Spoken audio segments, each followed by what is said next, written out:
Welcome to beat the street.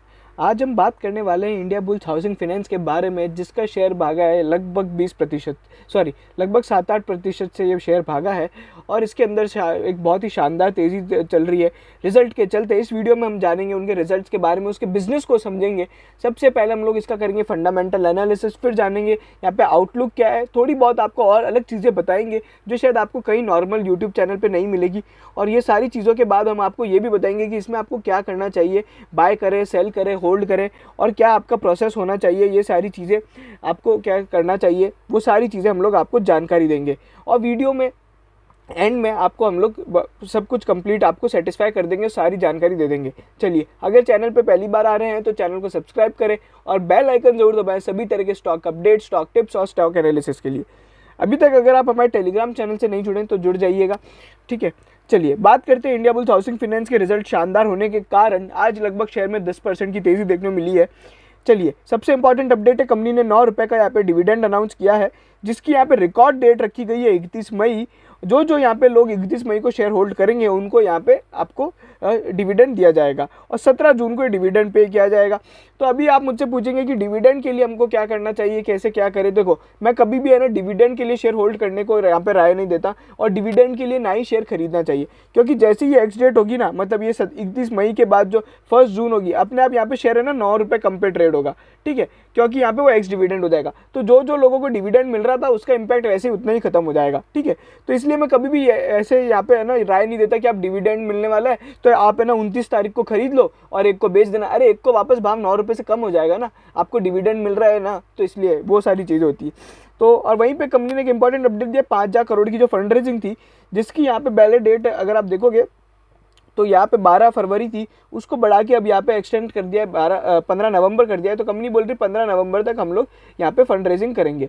चलिए, उसके बाद यहाँ पे कंपनी के पहले बिजनेस को समझे। तो यहाँ पे कंपनी के बहुत सारे तरह तरह के बिजनेस हैं, पूरी फाइनेंशियल सर्विस कंपनी है, जिसका एक म्यूचुअल फंड बिजनेस है जो अभी बहुत ही चर्चा में रहा है, जो कि यहाँ पे ग्रो को बेच दिया गया है। फिर यहाँ पे थोड़ी बहुत यहाँ पे इनकी वेंचर कैपिटल फंड वगैरह है, फिर एसेट मैनेजमेंट कंपनी है, फिर लैंडर रीपेमेंट ट्रस्ट है, फिर कैपिटल सर्विसेज है, एडवाइजरी सर्विसेज है, इंडिया बुल्स वगैरह। फिर इनका अगर आप देखोगे इंश्योरेंस ब्रोकिंग का काम है, फाइनेंशियल कंसल्टेंट है। तो कुल मिला के फाइनेंशियल सर्विसेज का काम है, बट सबसे बड़ा काम इनका लैंडिंग बिजनेस का। लैंडिंग बिजनेस एक non banking housing finance company है जो यहाँ पे पैसा बाजार में बड़े लोगों से उठा के छोटे लोगों को ज़्यादा रेट पे यहाँ पे लोन देती है, ठीक है। तो ये सारी चीज़ें। अच्छा, सबसे पहले हम यहाँ पे बात करते हैं कंपनी के जो रिजल्ट्स है उसके बारे में, और रिजल्ट्स में ऐसा क्या है कि आज यहाँ पे इतना शेयर भागा है। अगर आप देखोगे तो कंपनी का रेवेन्यू 2400 करोड़ रुपए का इस बार का रेवेन्यू रहा है, जो पिछली बार से और पिछले साल से, ठीक है, दोनों से ही कम रहा है। टोटल इनकम अगर आप देखते हो तो यहाँ पे रेवेन्यू कम हुआ है, ठीक है। वहीं पे अगर हम बात करें प्रॉफिट फॉर द पीरियड की, तो यहाँ पे पिछली बार से अगर आप देखोगे, पिछले साल की अगर आप बात करते हो तो यहाँ पे ये कम जरूर, ये बड़ा जरूर है, ठीक है, बट यहाँ पे पिछले क्वार्टर से अगर आप कंपेयर करते हो तो यहाँ पे ये अपना कम हुआ है, ठीक है। तो Q on Q basis company की खराब रही है और वो सारी चीज़ें हैं जो हम लोग को दिख रहा है। अब ये क्या है ना, क्यू ऑन क्यू एनालिसिस बहुत कम लोग करते हैं और मीडिया में भी आपको ये सारी चीज़ें नहीं पता पड़ेंगी कि क्यू ऑन क्यू तो परफॉर्मेंस खराब रही है। इसमें इंपॉर्टेंट क्या है, अगर आप देखोगे तो प्रोविजन वगैरह अगर अपन देखते हैं तो वो सारी जो चीज़ें अपन उसको डिस्कस करेंगे। इंपॉर्टेंट बात ये है कि कंपनी ने और क्या क्या किया है, तो वो अपन अगर इसका पी रेशो भी निकालेंगे और वो सारी चीज़ें भी जानेंगे। अच्छा, सबसे पहले यहाँ पे अगर आप देखोगे तो लाइबिलिटीज साइड में अगर अपन बात करते हैं इनके, तो लाइबिलिटीज़ के अंदर अगर आप देखोगे तो कंपनी के यहाँ पे जो बोरोइंग्स है वो पिछली बार से जो फाइनेंशियल लाइबिलिटीज़ है वो यहाँ पे अगर आप देखते हो तो कम हुई है, जो कि अच्छी बात है। और वहीं पे अगर आप देखोगे नॉन फाइनेंशियल लाइबिलिटीज़ भी यहाँ पे कम हुई है। तो ओवरऑल यहाँ पे कंपनी की ये सारी चीज़ें अच्छी लगी है बाजार को।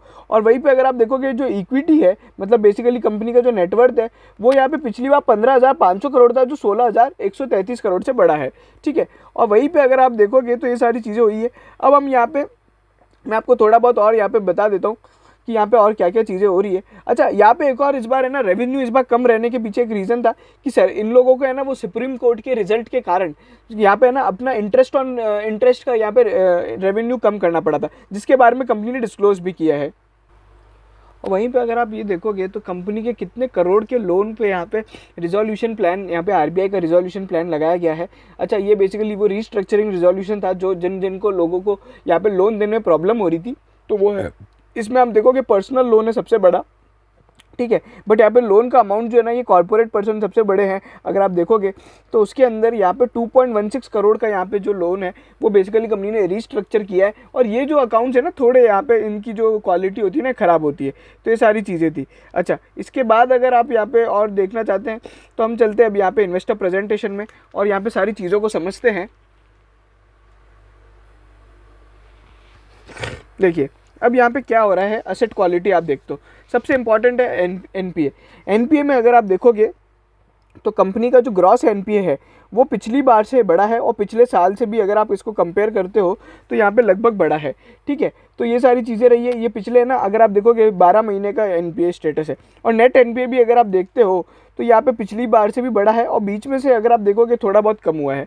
और वहीं पे कंपनी ने यहाँ पे जो प्रोविज़न है, अगर आप देखोगे प्रोविज़न कवरेज रेशो 2.7 टाइम्स ज़्यादा है नॉर्मल रेगुलेटरी प्रोविज़न से।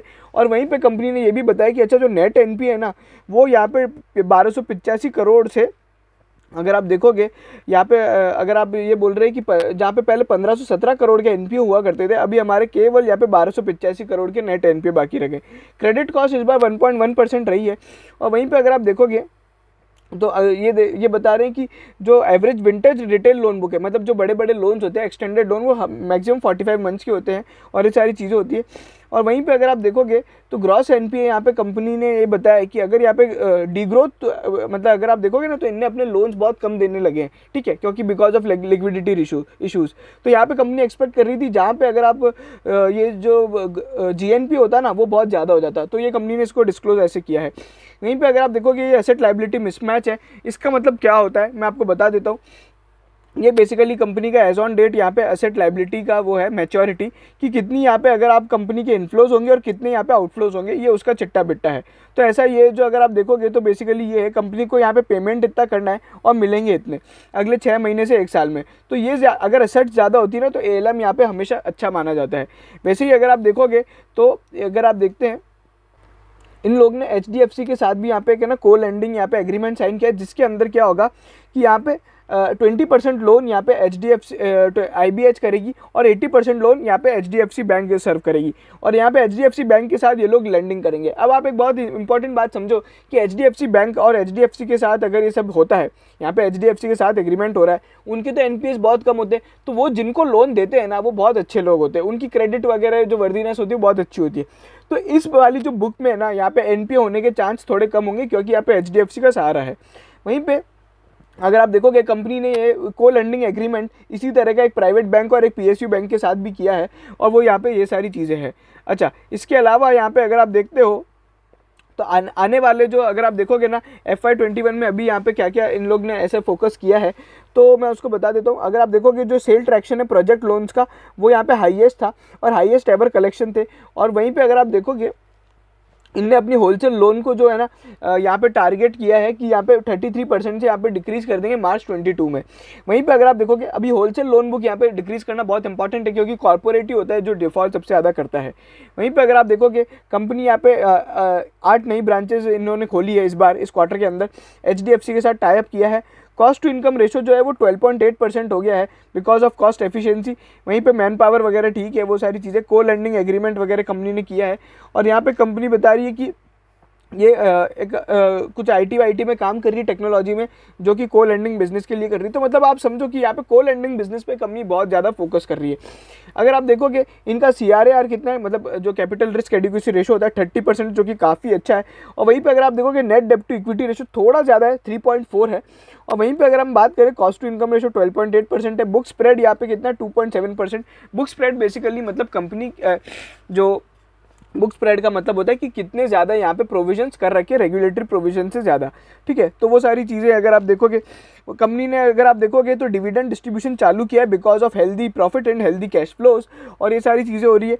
और वहीं पे अगर आप देखोगे यहाँ पे ग्लोबल जो इनकी क्रिसिल और S&P की रेटिंग है वो भी अब यहाँ पे आउटलुक पॉजिटिव हो गई है 2 साल के बाद बिकॉज कॉस्ट ऑफ फंड यहाँ पे कंपनी का कम हो गया है। तो ये पूरी की पूरी यहाँ पे कंपनी की चीज़ें बदलती हुई दिखने को मिल रही है और ये सारी चीज़ें भी हो रही है। अच्छा, कंपनी ने यहाँ पे अगर आप देखोगे पिछली बार से अगर इसको कंपेयर करते हैं तो 102% की यहाँ पे पैट के अंदर ग्रोथ यहाँ पे हासिल करी है। और वहीं पे कंपनी ने जो डिविडेंड अनाउंस किया है वो यहाँ पे कंपनी आराम से बता रही है कि हम लोग ने ये सब किया है। अच्छा, इसके अलावा और क्या क्या सारी चीज़ें हो रही है, ये कंपनी का इंडिया एक है ना, इनने अपना कुछ टेक्नोलॉजी लोन प्लेटफॉर्म लॉन्च किया है, तो उसके बारे में बताया, जिसके बारे में हमें इतना ज़्यादा कुछ जानना नहीं है, बट यहाँ पे कंपनी ने बताया कि कैसे कैसे सब जगह यहाँ पे हमारे इंप्रूवमेंट चल रहे हैं टेक्नोलॉजी के कारण, और वो सारी चीज़ें हो रही है। अच्छा, फिर अगर आप देखोगे टायर 3 और टायर 4 जो मतलब छोटे शहर जो होते हैं ना, वहाँ पे ये लोग फिजिकल चैनल यहाँ पे एक्वायर कर रहे हैं, फिजिकल मोड के थ्रू यहाँ पे लोन बांटने का काम कर रहे हैं, और साथ ही में यहाँ पे डिजिटल मोड भी दे रहे हैं। तो यहाँ पे अगर आप देखोगे ना कि छोटे शहर में फिजिकल यहाँ पे अगर आप लोन देने जाओगे तो आपको फिजिकली यहाँ पे आपको एक फ़ायदा होता है, और वो सारी चीज़ें होती है। अच्छा, इसके अलावा अगर आप देखोगे ऑपरेशनल हाइलाइट्स, तो यहाँ पे बैलेंस शीट में अगर आप देखोगे तो ये लोन्स एंड वो सारी चीज़ें, ये कंपनी की बैलेंस शीट का जो असेट है ना, कि कितनी लोन बुक है, 71% लोन बुक है, और फिर कैश वगैरह बहुत ज़्यादा है, अभी कंपनी के पास कैश की पोजीशन बहुत ही अच्छी है। असेट कंपोजिशन आप देख सकते हो कि यहाँ पे जैसे कि मैंने आपको बताया ना, इनका होलसेल और कॉमर्शियल रियल एस्टेट का जो लोन है ना वो बहुत ज़्यादा है, और उसको इनको कम करना है। वो लगभग 26 से 15% है बिजनेस लोन, और इसको लगभग लगातार कंपनी यहाँ पे बढ़ाती आ रही है। अच्छा, कॉस्ट ऑफ बोरोइंग जो है ना वो 8.5% है, और बुक स्प्रेड यहाँ पे क्या होता है, नेट इंटरेस्ट मार्जिन जिसको आप बोलते हो, मतलब कंपनी यहाँ पे अगर आप देखोगे 8.5% में यहाँ पे अगर आप देखते हो तो यहाँ पे ब्याज उठाती है, और यहाँ पे जो यील्ड करती है, मतलब जिससे जितना ब्याज कमाती है ना वो 11.2% है। तो ये बुक स्प्रेड है 2.7%, जो कि काफ़ी अच्छा है, और एक एनबीएफसी में 8.5% का लोन होना थोड़ी अच्छी बात होती है। ओवरऑल अगर आप देखोगे तो भाई एसबीआई वगैरह से तो आप कंपेयर नहीं कर सकते, और यहाँ पे बहुत से बड़े बड़े जो लोग होते हैं ना, वो उनको तो यहाँ पे 9% में भी लोन मिल जाता है, ठीक है। होम लोन वगैरह की रेट आजकल 9% ही है, बट ये एनबीएफसी के जो लोन्स होते हैं ना बेसिकली हाई रिस्क लोन्स होते हैं, और जहाँ पे जिनको कोई लोन नहीं देता वो इन लोग को लोन दे देते हैं, ठीक है। तो ये सारी चीज़ें, और बाकी आप शेयर होल्डर फंड्स और बोरोइंग्स वगैरह के बारे में बताएं। अच्छा, फंडिंग मिक्स आप यहाँ पे देखोगे तो बैंक की जो फंडिंग है वो कहाँ से आती है, अगर आप देखोगे सबसे ज़्यादा 42% एनसीडीज़ के साथ है, फिर कॉमर्शियल पेपर अगर आप देखोगे तो अभी है नहीं, वहीं पे बैंक लोन्स वगैरह कितने 32% बैंक लोन से हो रहा है, और सेल डाउन बेसिकली क्या होता है, कंपनी अपने लोन्स बेच देती है तो उसके कारण होते हैं, और एक्सटर्नल कमर्शियल बोरोइंग से यहाँ पे होता है। तो बेसिकली ये फंडिंग प्रोफाइल है, और ओवरऑल यहाँ पे कंपनी ने ये सारी चीज़ें करी है। अच्छा, ये एएलएम वापस बताया है कि अब देखो ये एसेट लायबिलिटी मिसमैच है, कि आने वाले टाइम में हमको पैसा इतना मिलेगा और हम लोग को पैसा इतना भरना है। पैसा इतना मिलेगा बेसिकली यहाँ पे रिकवरी होगी और लोन की किस्तों की चुकाई होगी, और वहीं पे हम लोग को जो डेब्ट का पेमेंट करना है वो इतना होगा। तो ये सारी चीज़ें बताइए, और अगर देखोगे तो यहाँ पे हमेशा एएलएम यहाँ पे पॉजिटिव दिखा रहा है, जो कि अच्छी बात है। और वहीं पे कंपनी ने ये भी बताया कि जो इनकी एक्सेस मैच्योरिटी है वो यहाँ पे जो बॉन्ड मैच्योरिंग सितंबर 21 है, जो कि यहाँ पे उसके यहाँ पे कंपनी यहाँ पे टारगेट कर रही है कि उसको यहाँ पे फटाफट उसको पे करने की यहाँ पे वो टारगेट कर रही है, और वही सारी चीज़ें। और यहाँ पे कंपनी ने अगले यहाँ पे 10 साल का एएलएम का यहाँ पे चिट्टा बिट्टा दिया है, और ये लगभग पॉजिटिव दिख रहा है, मतलब कंपनी के आने वाले टाइम में इनफ्लोज ज़्यादा है और आउटफ्लोज कम है। और यही सारी चीज़ें वापस बताइए अलग अलग तरीके से, क्वार्टरली, मंथली, और उस तरीके में यहाँ पे कंपनी ने इसको बताया है, और ये सारी चीज़ें हैं। और ये अभी आप देखोगे तो ये लगभग ऐसा चल रहा है। तो ओवरऑल यहाँ पे कंपनी का जो प्रोफाइल है वो ऐसा है। अच्छा, कंपनी कुछ अच्छे अच्छे प्रोडक्ट्स के बारे में बताया, एक होम अर्बन लोन्स है, फिर यहाँ पे सेमी अर्बन होम लोन्स है। होम लोन्स के अंदर बहुत ज़्यादा आने वाले टाइम में काम कर रही है, और वो सारी चीज़ें। फिर लोन अगेंस्ट प्रॉपर्टी का देती है, उसके बारे में थोड़ी बहुत डिटेल्स वगैरह दी है, जो अपने को इतना नहीं जानना है। अच्छा, उसके बाद अगर हम बात करते हैं तो अफोर्डेबिलिटी रेशो अगर आप देखते हो तो यहाँ पे ये एक बहुत ही इंपॉर्टेंट चार्ट है। देखो इसको मैं समझाता हूँ। यहाँ पे क्या हो रहा है कि आपकी हाउस में मतलब है ना घर की प्राइस कितनी है और डिवाइड बाय यहाँ पे आपकी सैलरी कितनी है। ये जितना ज़्यादा कम होगा ना उतना यहाँ पे अफोर्डेबिलिटी ज़्यादा होगी, ठीक है। मतलब घर की प्राइस कम होगी तो लोन ज़्यादा लेंगे, और मेरी सैलरी ज़्यादा होगी तो मैं ज़्यादा फटाफट चुका पाऊंगा। तो ये कंपनी ने बताया कि जो अफोर्डेबिलिटी रेशो है ना, जहाँ पहले 22 का रेशो हुआ करता था, अब 3.3 का हो गया है। और इससे पता पड़ता है कि यहाँ पे घर अभी कितने सस्ते हो गए हैं, और लोगों की सैलरी बढ़ने के कारण यहाँ पे लोग बाग लोन ज़्यादा लेंगे। मतलब अगर यहाँ पे घर सस्ते बढ़ रहे हैं, जैसे कि अभी आपने देखा होगा तो मुंबई में है ना स्टैम्प ड्यूटी कम हुई थी, तो उसके कारण यहाँ पे बिजनेस में बहुत ज़्यादा तेज़ी देखने को मिलेगी, क्योंकि हर कोई अब घर खरीदेगा, और घर खरीदने जाता है तो बेसिकली सिंपल सी बात है लोन लेगा, और लोन यहाँ पे फिर इनका बिजनेस बढ़ेगा। तो ये सारी चीज़ें वहीं पे अगर आप देखोगे तो इनका जो इन्होंने बताया कि रेजिडेंशियल रियल एस्टेट में यही सारी चीज़ें थी जो यहाँ पे कंपनी ने बताई है कि हमारे आने वाले टाइम में रियल एस्टेट के अंदर बहुत ज़्यादा यहाँ पे अभी तक भी तेज़ी देखने को मिली थी। बहुत सारे नए प्रोडक्ट लॉन्चेस थे, सेल्स वगैरह भी पिक हुई थी। और वहीं पे अगर आप देखोगे लार्ज और एग्जिस्टिंग हाउस डिमांड के बारे में भी कंपनी ने बताया। तो ये सारी चीज़ें ओवरऑल यहाँ पे क्या हाउस लोन की भी है ना रेटें वगैरह सस्ती हुई थी। तो ये सारी चीज़ें हैं।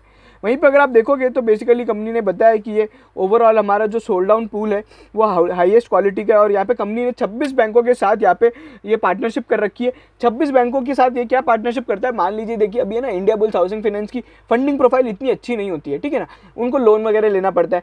तो अगर मान लीजिए मैंने आपको इंडिया बुल्स ने आपको 50 लाख का लोन दिया है, बट आज आप तो पैसे 10 साल बाद चुकाओगे, ठीक है, एग्जाम्पल के तौर पे, बट इंडिया बुल्स को अगर आज पैसे चाहिए ना तो आपका लोन किसी और को बेच देगी और फिर आपको बोलेगी कि उस बैंक को आप चुकाते रहना, और वो जो बैंक है जिसको लोन बेचा है इन लोग ने वो इनको आज पैसा दे देती है। तो ये बेसिकली सेल डाउन लोन है और इससे हमेशा फायदा होता है और ये सारे काम होते हैं। तो ये कंपनी ने उसका चिट्टा बिट्टा बताया कि हम लोग ने बहुत तरह तरह के लोन्स वगैरह बेचे हैं, तो ये सारी चीज़ें ये कंपनी ने ऐसा बताया कि हम लोग ने कितने कितने तरह के लोन्स बेचे, तो ये सारी चीज़ें थी। अच्छा, अब यहाँ पे हम लोग थोड़ी बहुत यहाँ पे है ना अब पी रेशो वैल्यूएशंस वगैरह की बात कर लेते हैं, और यहाँ पे थोड़े बहुत है ना शेयर कैपिटल में जो चेंजेस आए हैं शेयर होल्डिंग में उसको भी जान लेते हैं।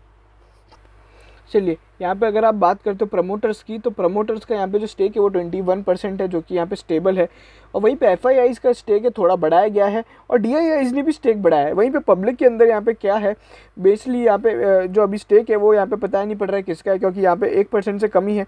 और वहीं पे अगर आप देखोगे अदर्स के अंदर यहाँ पे कौन कौन है, तो प्रगति एम्प्लॉई जो कि एक इंडिया बुल्स की एम्प्लॉई वेलफेयर ट्रस्ट है, और उसके अलावा यहाँ पे इनके ही वेलफेयर ट्रस्ट है, फिर डॉश बैंक यहाँ पे कोई ट्रस्ट है उसका यहाँ पे पहले स्टेक था जो कि अभी नहीं है। तो ये सारी चीज़ें। अच्छा, शेयर होल्डिंग में तो कुछ खास बड़े चेंजेस नहीं आए, बहुत ही छोटे छोटे चेंजेस आए हैं। किसी ने स्टेक बढ़ाया है तो वो एक ये है, जैसे कि वैनगार्ड है उसने 1.04% का स्टेक खरीदा है। फिर वहीं पर अगर आप देखोगे तो ये जो है नोमुरा ने भी यहाँ पे पैसा यहाँ पे डाला है। तो ये सारी चीज़ें इन लोग ने ऐसे तरीके से अपना यहाँ पे स्टेक वगैरह बढ़ाया है। तो ओवरऑल यहाँ पे जो चेंजेस है शेयर होल्डिंग पैटर्न में वो बहुत ही डिसेंट है। बट यहाँ पे हमेशा एक अच्छी बात ये है कि यहाँ पे जब भी कोई बड़ा शेयर होल्डर आता है तो यहाँ पे पॉजिटिविटी दिखती है। बट कभी भी मैं हमेशा बताता आ रहा हूँ कि उनके बिल्कुल ट्रेडिंग पैटर्न को कभी कॉपी नहीं करना है। बैलेंस शीट में अगर आप देखते हो ना तो बोरिंग्स यहाँ पे कैसे कंपनी ने कम करी है वो आप यहाँ पे देख सकते हो, जो कि यहाँ पे पीक पे थी पहले पिछले अगर 3-4 साल की देखोगे तो अभी 68,000 करोड़ पे लेके आए, और आने वाले टाइम में ये बोरोइंग्स ही हैं जो कंपनी को कम करके बताएगी। बट कंपनी अभी थोड़ी बहुत कैश फ्लो अच्छे जनरेट हो रहे हैं, लिक्विडिटी प्रोफाइल सुधर गई है, तो ये सारी चीज़ें आने वाले टाइम में भी होगी। जैसे कंपनी अपने म्यूचुअल फंड बिजनेस को बेच रही है और मोनेटाइजेशन प्लान लगातार करती रहती है और वो सारी चीज़ें चलती रहती है, तो उसका इम्पैक्ट देखने को मिलेगा। अच्छा, उसके अलावा हम बात करें यहाँ पे नेटवर्थ की, तो नेटवर्थ भी कंपनी की इंक्रीज़ हुई है। अच्छा, अब यहाँ पे आ जाते हैं, अगर आप बात करते हो इसकी यहाँ पे प्राइस टू बुक रेशो की, तो ये जो बहुत ही कम पे ट्रेड हो रहा है 0.55, मतलब जो बुक वैल्यू है वो 349 रुपीज़ की, मतलब एसेट की वर्थ पर शेयर पे 349 की है, और जो शेयर का भाव चल रहा है वो अभी जो चल रहा है वो करीबन यहाँ पे 210 रुपये पे चल रहा है, ठीक है। और वहीं पे अगर आप देखोगे तो पी रेशो जो थोड़ा बहुत लगभग आपके जो आएगा अभी वो करीबन 7 का पी रेशो आएगा, जो कि बजाज फिनेंस के पी रेशो से कम है, और ईबी टू ईबिटा रेशो भी बहुत कम है। तो अगर आप इसको बजाज फिनेंस से कंपेयर करते हो ना, देखो कंपेयर कर तो नहीं सकते, बट यहाँ पे ओवरऑल यहाँ पे इनका जो पी रेशो है और वो सारी चीज़ें हैं वो बहुत ज़्यादा बजाज फिनेंस से कम पे ट्रेड होने वाला शेयर है, ठीक है। क्योंकि बजाज फिनेंस से और एचडीएफसी से इसलिए कंपेयर नहीं कर सकते क्योंकि वो बहुत ही ज़्यादा उनकी जो फंडिंग प्रोफाइल है और उनकी जो फिनेंशियल कंडीशन है वो बहुत ज़्यादा स्ट्रांग होती है, तो ये सारी चीज़ें होती है। अच्छा, तो अगर आप टेक्निकली देखोगे ना तो स्टॉक ने यहाँ पे 200 जो इनका लेवल था एक, उसको यहाँ पे ब्रेकआउट किया है। ये जो एक लेवल था एक अंडर यहाँ पे बेरिश जोन बना हुआ था, ठीक है, उसको यहाँ पे अभी ब्रेक करके 200 के पार के लेवल्स को यहाँ पे टच किया है, जो कि एक 197 का जो कि एक सपोर्ट जोन था, उसको यहाँ पे कंपनी ने अभी यहाँ पे ब्रेक किया है। तो आने वाले टाइम में अभी जो वॉल्यूम गेन्स भी आप देख रहे हो तो थोड़े बहुत यहाँ पे अच्छे हो सकते हैं। बट मैं आपको एक चीज़ बोलता हूँ, देखो शॉर्ट टर्म के लिए आपको क्या करना चाहिए, शॉर्ट टर्म के लिए आप टारगेट रखो 230 जो कि एक रेजिस्टेंस है अपना, फिर वहाँ पे एक और जो टारगेट होता है दूसरा टारगेट रहेगा 250 का, ठीक है। और लॉन्ग टर्म के लिए मैं आपको सजेस्ट करूंगा कि यहाँ पे आप 300 रुपये तक के टारगेट देख सकते हो अगले 6 से 7 महीने में, और वहीं पे मीडियम टर्म में 330 रुपये तक के टारगेट हो सकते हैं। बट यहाँ पे क्या होगा कि यहाँ पे थोड़ी बहुत चीज़ें होंगी कि यहाँ पे आने वाले टाइम में थोड़ी बहुत यहाँ पे प्रॉफिट बुकिंग हो सकती है, जब यहाँ पे 230 के लेवल से यहाँ पे थोड़ी बहुत सेलिंग एक बार दिख सकती है। बट अभी यहाँ पे जो चार्ट पे जो दिख रहा है थोड़ी बहुत आने वाले 1-2 दिन में भी यही सेम चीज़ मेंटेन रहेगी, और यहाँ पे ये सारी चीज़ें हैं। तो ये था मेरा पूरा एनालिसिस, मैंने आपको सारी चीज़ें बता दी है और आपको पूरा गाइड भी कर दिया है। अगर आप इसी तरह के स्टॉक टिप्स और स्टॉक एनालिसिस जानना चाहते हैं, चैनल को सब्सक्राइब करें, हमें व्हाट्सएप कर सकते हैं अगर आपको कोई भी क्वेरी है तो, और कॉन कॉल वगैरह या फिर ब्रोकरेज रिपोर्ट्स जाननी है इसके बारे में तो आप हमारे टेलीग्राम चैनल से ज्वाइन कर लीजिए। वहाँ पे सभी तरह की स्टॉक मार्केट की न्यूज़, कॉन कॉल्स और यहाँ पे सभी तरह की ब्रोकरेज रिपोर्ट्स आ जाती है। आपको कुछ नहीं करना है, केवल बीट द स्ट्रीट सर्च करें, नहीं तो लिंक इन डिस्क्रिप्शन के थ्रू भी आप जा सकते हैं। तो ये बीट द स्ट्रीट आप यहाँ पे टेलीग्राम पे सर्च करेंगे, लगभग 3300-3400 मेंबर्स है, तो आपको वहाँ पे मिल जाएगा। तो आप उसे ज्वाइन जरूर कीजिएगा, चैनल को सब्सक्राइब करना ना भूलिएगा। वीडियो देखने के लिए बहुत बहुत धन्यवाद।